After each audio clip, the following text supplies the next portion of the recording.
Ghana's mama. Turf Talk.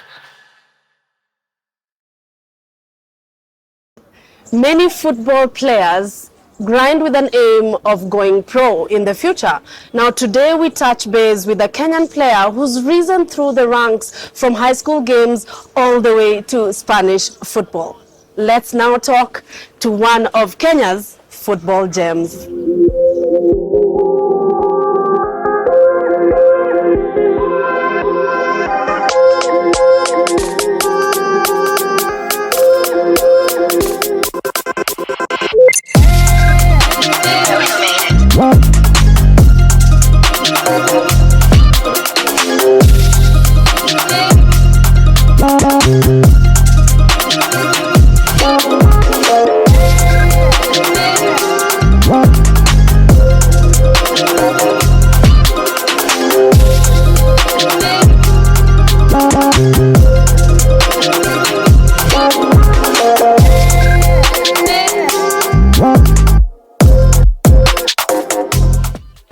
You guys qualified for the AFCON U20, and of course, how does that feel leading the pack? It's a good feeling, first of all. Me personally, I'm so grateful.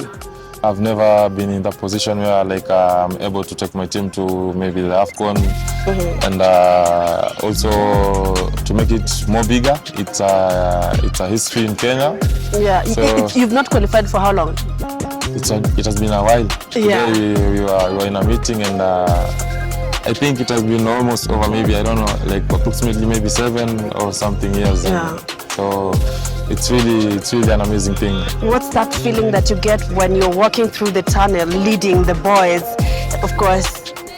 It's a good feeling. First of all, having to know I have a good team, we're going to win, and we're going to have a good competition.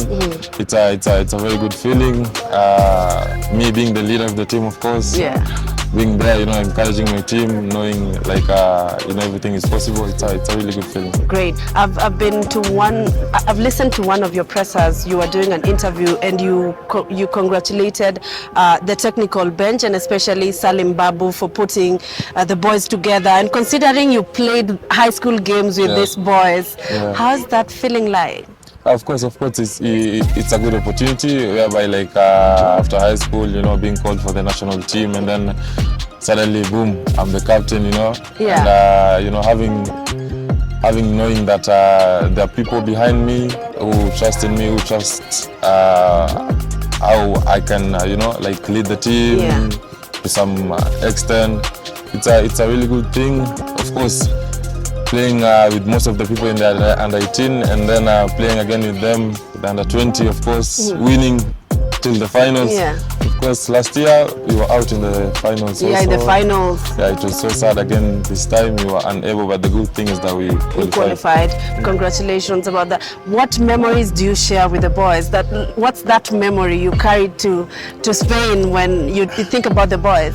Of course, one memory I can take from the under 18 was the day we were playing the semi-finals after winning against Tanzania. Yes. On penalties, and then suddenly the fans, jumped in the stadium, and then it was a really crazy moment. Yeah. And the other one, I think it was just a few days ago when we were playing again our semis against, I think, Burundi. Yes. Yeah. 4-1. Yeah, 4-1 in the second half. It's crazy. Yeah. So it was a good feeling, especially when we went in the changing room. Everybody was so happy. Everybody was overjoyed. Knowing that we've qualified. Of course, that was one of our goals. Yeah. So it was, What did Salim Babu say? Yeah, he was just smiling, Yeah. Yeah, of course, everybody was in a very good mood. Yeah. And knowing that we've qualified, we were now shifting our focus to go and take the trophy, but part of the game. Part of the game, man. All the best to that. But let me take you to July this year, to one of your major milestones when you were called up for the national team and you played for the COSAFA Cup. Yeah, it was COSAFA. COSAFA, and then you partnered with Sylvester Owino from Gor Mahia in the heart of defense. How is that like? What's the difference? Because huyu ashazoea, yeye ni mtu mkubwa, wewe ni mdogo. How was that like? It was first of all, I didn't know that I was going to play with Silly. People call him Silly. Yeah, people call him Silly. Yeah. So having training with him, and then like the coach, so like you can have a good partnership between me and Tilly. And then we went on in the first game we tried. We played against, I don't know, was it Zambia or Zimbabwe? And then we won 2-0 with a clean sheet, with a good performance from both of us. It was a really amazing thing. Of course, playing with him, I know he's playing in Gor Mahia, having his prime time now. Absolutely. So it was, for me, it was also a privilege playing with a kind of player who also like playing in a top league here in Kenya. And I also, of course, learned some new things from him. Like what? Of course, he was a good friend of mine, and of course, I know he's very good in taking long balls, and I know me, I'm not that good, because it's very, very, very rare finding me like kicking balls, and you know, and there are moments where like you have to. So we shared some thoughts during the game. What should we do? What can we do here? So he's really a good friend of mine, and I think we had a good time there in South Africa, though we didn't qualify for the tournament. But I had a good time with him. Yeah, you're learning. Yeah. You are almost a year old in Spain, you know, having played at Tarragona, and then now you are at Athletic. Kwanza, what's the difference between the two? Like technically? The difference between the two, I can say in Tarragona, I was playing in an academy. And then right now I'm playing in a team where I'm competing. I'm playing in a league where at the end of the day you need to be at the top. You need to, you know, have some goals to go to the next step level.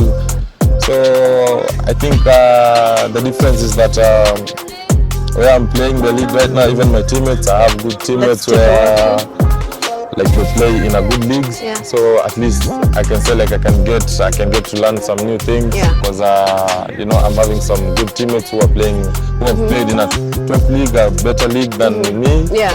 And for me, this is my first, you know, professional contract I've made. So I believe more good things are coming ahead. Absolutely. And this is just the beginning, you know. Absolutely. I'm so in awe of what you've managed to do in the space of just a year, and, you know, leading the team, the national team. But let's talk about, like, what can you tell young footballers who are looking up to you and they really want to go pro like you? I can say one thing for sure is consistency. Consistency, and right now I don't think if you don't work hard you can play this football. You really need to sacrifice many things. You really need to, you know, always have your own personal goals, because me too, I remember like some few years ago, I did not know like I can be like me, like, you know, going somewhere and then people realizing, this is Amos. You know, but one thing for sure that made me to be at this place is consistency, because I did not give up. Of course, challenges will be there. It doesn't mean you give up. Because if something cannot kill you, then it can make you more stronger. Something must kill a man, so you just have to accept what you allow to kill you. But talking about that and the mental space and the mental strength that you have to have, I'm just here thinking, like, have you ever felt like so low, like you want to give up? Not really, but at a point, of course, this is a stage, even let's say like usual people, even not footballers or something, there's a moment where you feel like maybe giving up on something. But you know, this is something that I don't only play football, I love football also, you know. So, and apart from football, it's just football. So, hakuna plan B? Plan B iko, lakini we stick with the air. We stick with the air. We stick with the air. So I think moments zimekuwa maybe where you want to give up or something, but the most important thing is you know, knowing where you're going and knowing where you're coming from. So you should, at least for me, that is for me. I don't know for other people. For other people, you're talking for yourself. For myself. So for me, where I'm coming from, I think it's a very, you know, humble background, and where I want to go, where I want to be, where I see myself being, you know, I cannot even think of giving up. Mtoto wa Mombasa. And guys are actually saying that this under 20 team is the golden era, the Kenya's golden era. How does it feel? Is it pressure skippering the side that has already shown that it can do so much? Is it pressure living up to those expectations? I wouldn't say it's a pressure, yeah. Because first of all, when we look at it in a different way, it's kind of motivating, because you know, we are 2 or 3 are gathering, you know, talking good about the team, yeah. And then, you know, there's something in the team. So I believe this is an encouragement, me personally, to my team. Yeah. Like, you know, we can aim higher, yeah. than where we are. Yeah. Because if we are able to qualify in the AFCON, then it means everything is, you know, everything is doable. So I think there's nothing. It's just, you know, we just need to keep on focusing, no going back. Yeah. Because let's say if we go for AFCON and then maybe we lose there, and then I don't know. Because for me, it will be over for me for under 20. Because I will never play again. As an Most under of 20. the players also, they won't play. Yeah. So of course the team will have to, you know, be scattered again. Yeah. And that is one thing that we don't want. And if we don't want it, then we need to win and win. Absolutely. So I believe we are capable of, you know, achieving everything that we will want to achieve, as long as we get the, you know, good time, you know, with the team, you know, spending some quality time in training. Football is all about training. Absolutely, and enjoying it at that. Yeah. And mi najua si stories ajaba, nyinyi golden generation, lazima mtupeleke World Cup. We are ready. and we are ready. So adapting, changing climates from here straight, like literally umecheza school games, hata ujaingia hizi games zetu huku, umeshaenda Spain. How is it adapting there? First of all, it was. Are you learning Spanish? Yeah. Okay. Yeah. I'm having some classes. I'm having a personal teacher. Okay. So step by step. Yeah. First of all, I'll say, it was a bit difficult, you know, going to a place where everything is different from where you're coming from. Cultures. Everything, like totally everything. Training, food, language, body language, studying, like completely everything. Yeah. It was a bit challenging, but at least you have Audrey. Yeah. But we were all having the same challenge. But at least you're sticking together. Maybe. Yeah. Maybe. I think for me personally, I take it. Football is all about moments. You know, there's a moment, you don't know why, but there's a moment where you just need to be at the bench. Yeah. Even if you're good at the other. And I believe when your moment will come, and then people will see what's in you. Yeah. So, and the hardest part is being patient and working. Yeah. That is where things go west. Yeah. Because there's no way, you know, you're good than the player you're playing in the same position, and then you're at the bench. So, but I believe it's all about moments, and I believe God is the one who creates the moments. Absolutely. And you should not feel bad, because maybe unaweza sikia vibaya, unacheza hofu keko hapo, and then you mess it up. Yeah. So you have to pay the time on that bench. Teaches you stuff. It's all about moments. Yeah. Your time will come. You just keep on believing. Of course, it's hard, but no one has ever come to you and promised you it's gonna be easy. Absolutely. So I think for me, that is with me.